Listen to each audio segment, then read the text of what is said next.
권력은 최음제다라는 말이 있죠. 미국 외교의 거물 헨리 키신저가 한 말입니다. 지금 미국 의회에서는요. 암호화폐 법안이 꼼짝도 못하고 멈춰섰습니다. 그리고 그 이유가 정말로 기가 막힙니다. 현직 대통령 가족이 벌이고 있는 코인 사업 때문인 건데 법을 통과시키면 대통령 일가 배만 불려주는 꼴이 되는 거고 또 법을 막자니 미국의 코인 산업 전체가 발목을 잡히게 됩니다. 도대체 지금 미국의 백악관과 미국 의회 사이에서 무슨 일이 벌어지고 있는 걸까요? 이번 영상 통해서는 미국 대통령 트럼프 가족 코인이 인질로 잡은 법안의 내막들 그리고 이 권력 다툼 뒤에서 조용히 웃고 있는 진짜 승자가 과연 누구인지 공개드려 보도록 하겠습니다. 지금 미국에서는 암호화폐 법안이 한 걸음도 앞으로 나아가지 못한 채로 멈춰서 있습니다. 표면적인 이유는 규제 세부 사항에 대한 이견이다라고 하지만요. 그 속을 들여다보면 대통령 가족의 코인 사업이 법안을 인질로 잡고 있는 모순적인 상황인데요. 이 뉴스 헤드라인에서는 암호화폐 시장구조법 통과 난항이다라고 전하고 있지만 왜 난항인지 한 걸음만 깊숙이 들어가 보시면은 정책에 대한 논쟁이 아니라 권력 다툼이 보여지고 있습니다. 이번 영상 통해서 이 법안 하나를 둘러싼 정치 금융 권력의 움직임들 그리고 그 속에서 암호화폐 시장과 XRP가 과연 어떤 위치에 서 있는지 큰 흐름들 짚어드려보는 시간 가져보도록 하겠습니다. 먼저 사건의 발단은 이렇습니다. 클래리티 액트라고 불리는 암호화폐 시장구조법, 원래 미국에 명확한 규제를 세우고자 하는 초당적인 노력으로서 시작이 됐습니다. 이 법안이 통과될 수 있다면 무엇이 달라질 수 있을까요? 간단하게 말씀드리자면 디지털 자산을 증권이냐 상품이냐 명확하게 구분이 가능하고 미국 SEC랑 미국의 CFTC 같은 감독기관들의 역할을 법으로 못을 박을 수 있는 강력한 암호화폐 관련 법안 내용입니다. 이 법안의 취지 자체가 업계도 환영을 했고요. 작년 같은 경우는 공화당, 민주당 할 것 없이 이 미국의 양당에서 더 이상 규제 공백을 방치하면 안 된다는 이 양당의 초당적인 공감대가 있었습니다. 실제로 작년 7월 당시 하원에서 이 법안을 통과시켰었죠. 근데 문제는 미국의 상원입니다. 이 상원에서는요. 60표, 즉 최소 7명의 야당 민주당 표가 필요한 상황인데 여기서 발목을 잡는 변수가 튀어나왔다는 거. 바로 미국의 도널드 트럼프 대통령 일가의 암호화폐 사업과 관련된 논란 문제가 이번에 다시 한번 대두되고 있습니다. 이 트럼프 대통령 일가에서는 퇴임 이후에 몰래 암호화폐 사업을 해온 게 아닙니다. 현직 대통령의 가족들이 공개적으로 거대한 코인 비즈니스를 벌이고 있는 상황인데 트럼프의 둘째 아들 도널드 트럼프 주니어를 빌드로써 가족 측근들이 월드 리버티 파이낸셜이라는 회사를 세웠습니다. 그리고 여기서 놀라운 거는 이들이 출시한 암호화폐들인데요. 밈코인, 트럼프 코인도 내놓고 또 심지어 미국 달러에 연동된 스테이블 코인 USD1까지도 발행을 했습니다. 이 트럼프 가족이 네트워크를 총동원해서 초대형 암호화폐 프로젝트를 밀어붙이고 있는 건데요. 자, 그럼 여기까지만 들었으면은 그래서 뭐가 문제인가? 이 전직 대통령도 아니고 현직 대통령 가족이라서 문제가 되나 싶을 수 있으실 거예요. 근데 바로 그 현직 대통령이라는 점이 바로 핵심입니다. 이 현재 백악관의 주인은 다름 아닌 도널드 트럼프죠. 2024년 대선에서 재선에 성공을 했었기 때문에 2025년부터 미국을 다시 이끌고 있는 상황입니다. 여기서 상황을 곰곰이 생각을 해보시면요. 이 대통령 가족이 자기들이 운영하는 코인 사업에 유리한 법안들을 통과시키려는 이런 속셈이 될 수도 있다는 거. 물론 이 법안 내용 자체가 암호화폐 산업 전체를 위한 것이지만요. 워싱턴 정가의 시선은 그렇게 단순하진 않습니다. 이게 민주당 입장에서 봤을 때는 암호화폐 법안을 통과시키면은 트럼프 집안의 배만 불린다라는 이 정치적인 공격 포인트가 생겼다라는 게 핵심이에요. 그리고 이 지점에서 엘리자베스 워런 상원 의원을 비롯한 민주당 진영의 거센 반발이 터져 나왔습니다. 이 워런 의원 측에서는 원래도 강경한 암호화폐 비판론자였었지만요. 이번에 특히나 윤리 문제를 집중적으로 거론을 했고 이 정부 차원에서 국민을 위해서 일해야지 트럼프 가문의 지갑을 채워줘서는 안 된다라면서 맹공을 퍼붓고 있는 상황입니다.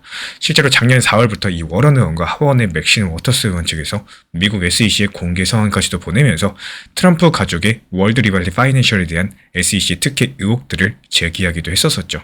여기서 월드 리버티 파이낸셜 투자자 중 하나인 저스틴 선이라는 인물이 미국 SEC 조사 대상이었었는데 이 WLF에 거액을 투자한 뒤에 SEC가 슬그머니 그에 대한 조치를 유예한 일이 있었거든요. 여기서 워런과 워터스 측에서는 이런 사례를 들면서 현재 트럼프 가족 코인이 이 정부 규제를 왜곡시키고 있다라고 강력하게 비판을 남겼습니다. 결국에 지금 미국 상원에서 클래리티 법안을 두고 벌어지는 줄다리기는 정치 게임이 되어버렸다는 거. 이 법안 내용에 반대하는 민주당 의원들도 물론 일부 있습니다. 탈중앙금융을 규제하는 조항이라거나 스테이블코인 준비금 요건 같은 여러 가지 세부 쟁점에 대한 이견도 분명히 존재합니다. 하지만 이런 기술적인 논점이라면은 사실상 협상 타결이 불가능하지는 않았을 거예요. 결정적으로 봤을 때 트럼프 코인에 대한 반감들이 초당적인 합의를 가로막는 이런 정서적인 장벽으로 떠올랐다. 이렇게 보는 게 더 정확한데요. 케이틀린 롱 커스토디아 뱅크 CEO가 바로 이 부분을 짚었습니다. 얼마 전에 이더리움 덴버 컨퍼런스에 참석해가지고 이런 취지의 말을 남겼는데 트럼프 가족이 얽힌 암호화폐 논란이 클래리티 법안의 빅 쇼스토퍼가 됐다. 롱은 이 정치적인 논란 때문에 법안이 상원을 통과할 확률을 동전 던지기 수준, 즉 50대 50 정도로 본다라고 진단을 남겼습니다. 그렇다면 만약에 이 법안이 끝끝내 무산된다면 과연 어떤 일이 벌어질까요? 롱은 여기에 대해서도 의미심장한 코멘트를 남겼습니다. 미국 의회 입법 없이 규제는 행정조치로도 흘러갈 수가 있다. 하지만 정권이 바뀌면은 물거품이 될 거라는 거. 실제로 법으로 못을 박지 않는다면은 이번 정부에서 만든 규정도 그 다음 정부에서 판을 뒤집을 위험이 있겠죠. 그래서 지금 이 판에서 누군가 승리를 가져간다라고 할지라도 그게 영원하지가 않을 수 있다는 겁니다. 그리고 어쩌면은 미국의 민주당도 이 부분을 노리는지 모르겠습니다. 차라리 지금 법안을 통과시켜서 트럼프 일가한테 유리한 영구적인 룰을 주기보다는 이 향후에 정권이 바뀌면은 규제를 다시 손볼 수 있도록 시간 벌기를 선택할 수도 있다는 계산이겠죠.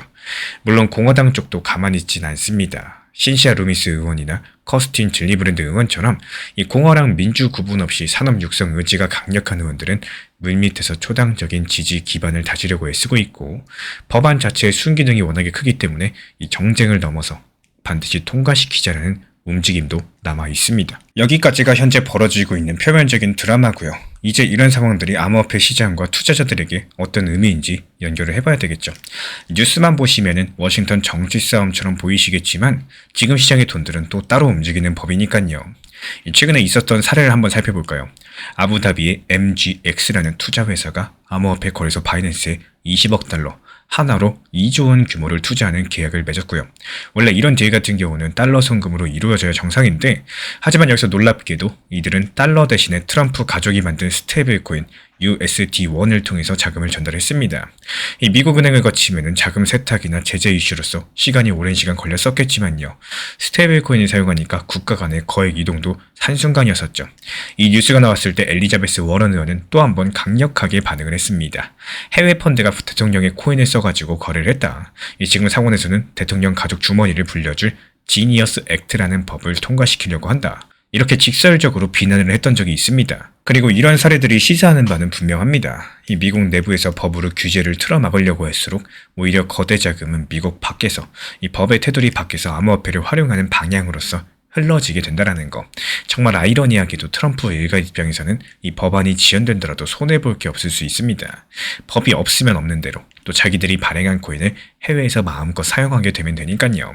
그리고 실제로 그렇게 되고 있는 그림입니다. 한쪽에서는 윤리 문제가 있으니까 법안 통과를 미루자겠지만 그 사이에 WLF의 코인은 시가총액 5조 원을 넘기면서 급격하게 성장해버렸죠. 규제 공백이 오히려 대통령 가족 코인의 독주를 허용한 격인데요. 정작 이 사태로 피해를 보는 쪽은 누구일까요? 이 명확한 규범을 기다리던 다른 블록체인 기업들, 투자자들, 그리고 미국의 금융 경쟁력일지 몰라요. 이 클래리티 액트가 통과되면은 비로소 제도권 자금들이 암호화폐 시장에 본격적으로 진입을 할 건데 그 시기가 멈춰버린 상태이기 때문에 그렇습니다. 그리고 암호화폐 시장 자체로 눈을 돌려보겠습니다. 이 규제 뉴스 때문에 시장이 폭락하거나 하진 않았는데요. 앞서 보셨던 것처럼 비트코인은 현재 6만 달러 중후반대를 유지를 하고 있고 올 들어가지고 반등하고 나서 건강한 숨고르기 단계로 보여지고 있어요. 이 사실상 투자자들은 워싱턴 소식을 민감하게 쫓아가면서도 결정적으로 움직일 때 이 거시경제 신호를 더 중시합니다. 작년 같은 경우도 규제 이슈보다는 인플레이션 둔화랑 금리 인하 전환 소식에 비트코인이 크게 뛰었었죠. 이번에도 마찬가지예요. 이 클래리티 법안이 이번 분기에 통과될지 말지는 여전히 불확실하겠지만 연준이 금리를 더 내릴 거라는 기대감이 높아지면서 위험자산 선호 심리가 유지가 되는 모습이고 다시 말씀드리자면 정책 뉴스는 단기적인 재료일 뿐인 거지 암호화폐의 중장기 방향을 결정짓지는 못한다라는 거예요. 하지만 알트코인 투자자들의 속내를 들여다보면 조금 더 다릅니다. 특히나 XRP 같은 경우에 그 이슈가 남일처럼 느껴지지 않으실 텐데요. 왜냐면 XRP는 미국 SEC랑 악연으로 인해서 한동안 홍역을 치렀던 코인이죠. 비록 작년에 XRP가 법정에서 증권은 아니다라는 판정을 일부 받았었지만요. 아직도 완전히 깨끗한 안전지대에 들어온 건 아닙니다. SEC가 언제든지 새로운 각도로 재공격을 시도할 수 있는 거고 다른 알트들도 비슷한 위험에 노출이 되어 있는데요. 그래서 XRP 보유자들은 클래리티 법안의 촉각을 곤두세우고 있었습니다. 이 법이 통과되면은 XRP 같은 토큰을 증권이냐 아니냐를 두고 벌이는 소모전으로 끝낼 수가 있기 때문에 리플 같은 기업도 규제 명확성이 보장된다면은 미국 은행권과 마음 놓고 비즈니스를 펼칠 수가 있을 겁니다. 근데 이 법안이 대통령 가족 코인 때문에 지연되고 있다라고 하니까요. XRP 입장에서는 황당하면서도 답답한 노릇입니다. 우리에게는 쏙 들어가고 현재 미국 정쟁 때문에 법이 밀린다. 뭐 이런 느낌이겠죠. 실제로 리플사는 일찌감치 국외 시장으로 눈을 돌려서 유럽이나 중동, 아시아의 중앙은행 디지털 화폐나 송금 인프라 사업에 공을 들이고 있습니다. 미국이 안 움직이니까 알겠다. 우리는 밖에서 먼저 성공사를 만들겠다. 이런 전략들인 건데 실제로 유럽연합은 미카 규정으로 암호화폐를 규율하기 시작을 했고 일본, 싱가포르 등도 명확한 가이드라인을 갖춰가고 있습니다. 정말 아이러니하게도 미국이 그토록 우려하는 이 달러 패권에 도전할 수 있다는 움직임들이 정작 미국 바깥에서는 스테이블 코인과 CBDC 형태로서 현실화되고 있다는 건데요. 예를 들어가지고 중국은 이미 디지털 위안화를 해외 무역 결제를 활용하려는 실험을 확대 중이고 중동 산유국들은 달러 대신에 암호화폐로서 시장 자금 운용을 시작을 했습니다. 이런 판국에 미국이 계속 규제를 미룬다면은 향후에 글로벌 결제 송금 네트워크에서 미국이 설 자리가 줄어들지 모른다. 이런 우려가 나올 수밖에 없겠죠. 대통령의 가족의 이해충돌 논란이 지속된다. 그럼 그 다음 선거에서 또 하나의 쟁점이 될 수 있는 거고 그 결과에 따라서 암호화폐 정책이 180도 급변할 수지도 존재합니다. 반대로 법안을 초당적으로 통과시켜버린다. 그 순간에는 트럼프 일가가 이득을 볼지 몰라도 그 이후에 어떤 정권이 들어서도 함부로 바꾸기 어려운 이 산업의 룰이 정착이 되게 될 거예요. 이런 것들이 오히려 미국 투자자랑 기업들에게 중장기적인 호재이기 때문에 결국에 이번 법안 통과되는 게 리플 XRP한테도 좋을 수밖에 없다라는 거. 제가 개인적으로 바라보는 사실은요. 요즘에 뉴스를 보면은 이 표면적인 이야기들이랑 실제 의도를 구분하는 일들이 상당히 중요하다고 생각이 듭니다. 이런 사안을 두고 가능한 해석들은 두 갈래 정도로 볼 수가 있는데요. 첫 번째로 민주당이 주장하는 바처럼 대통령 가족의 부당이득을 막기 위한 법안들을 지연시키는 것이라는 해석이 존재하고 이런 경우에 민주당은 일종의 원칙을 지키는 역할을 자처하는 거겠죠. 그리고 두 번째, 이 공화당, 산업계 시각에서 봤을 때 암호화폐 주도권을 빼앗기지 않고자 하는 기득권의 정치 싸움일 뿐이라는 이런 해석들이 존재합니다. 저는 이 후자에 조금 더 무게를 두고 있어요. 윤리를 명분으로 삼고 있겠지만 결국에 이 싸움은 새로운 금융질서를 누가 선점할 것인가 여기에 대한 힘겨루기라는 판단들이 존재합니다. 이 트럼프 일가가 사익을 추구하는 것도 사실이겠지만요.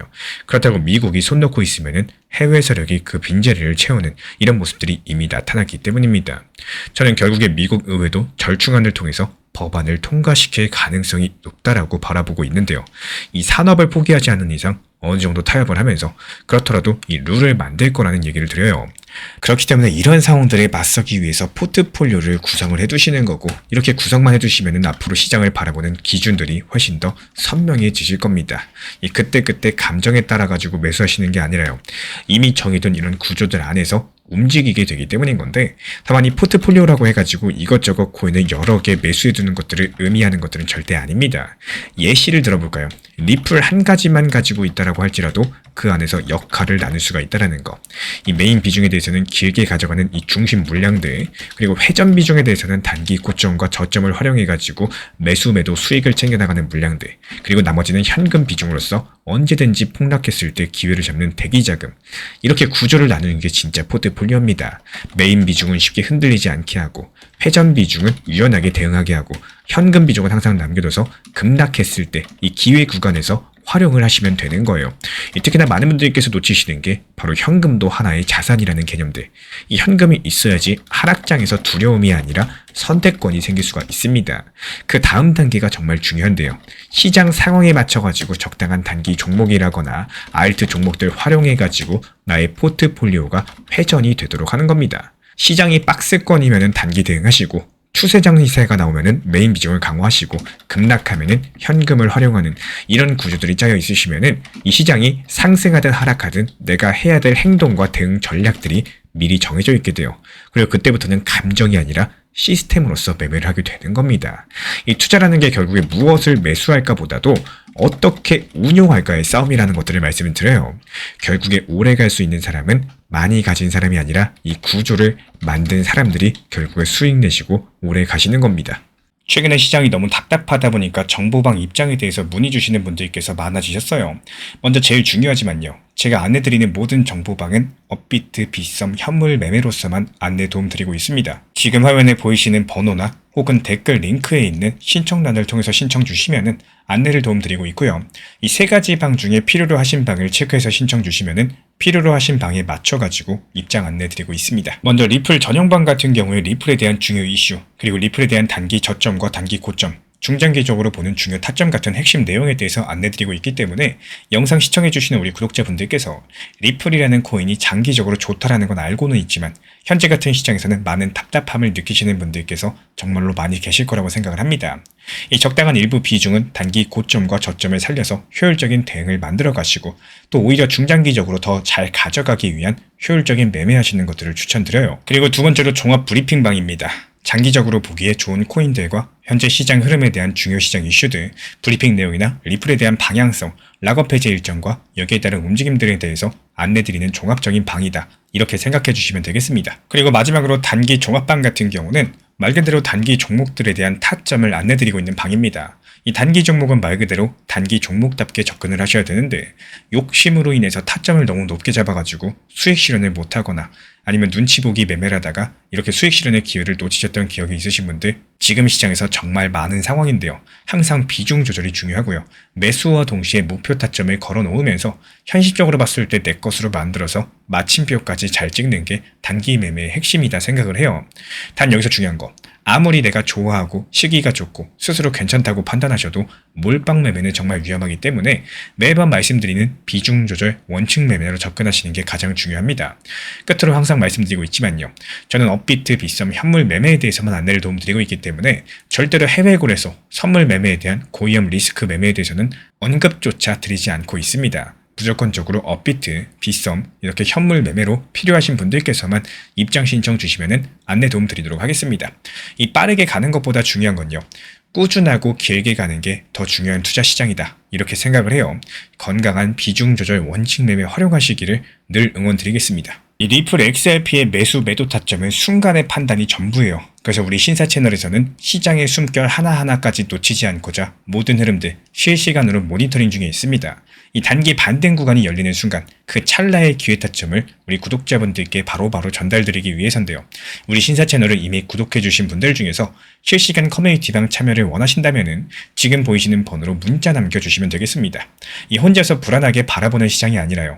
함께 흐름을 읽고 움직이는 경험들을 선사해 드리도록 하겠습니다. 제가 안내해드리고 있는 코인 신사 채널 멤버십 전용방에 대해서 짧게 설명드려 보도록 하겠습니다. 리플, 암호화폐 시장에 대한 중요한 이슈, 그리고 브리핑이나 시장의 흐름에 대한 전문적인 분석 내용 설명과 함께 차트상의 기술적 분석, 온체인 지표와 투자 심리에 대한 내용들을 같이 안내 도움 드리고 있고 가장 중요한 투자 심리를 컨트롤하기 위해서 포트폴리오의 구성에 대한 노하우, 투자 심리 컨트롤에 대한 내용도 같이 안내 드리고 있습니다. 코인 신사 스터디 멤버십 가입하신 분들께서는 아래 번호 혹은 신청 링크 통해서 남겨주시면 제가 연락드리고 있고 안내 설명과 함께 신사 채널 리플 전용 멤버십 방에도 입장 안내 설명드리고 있습니다.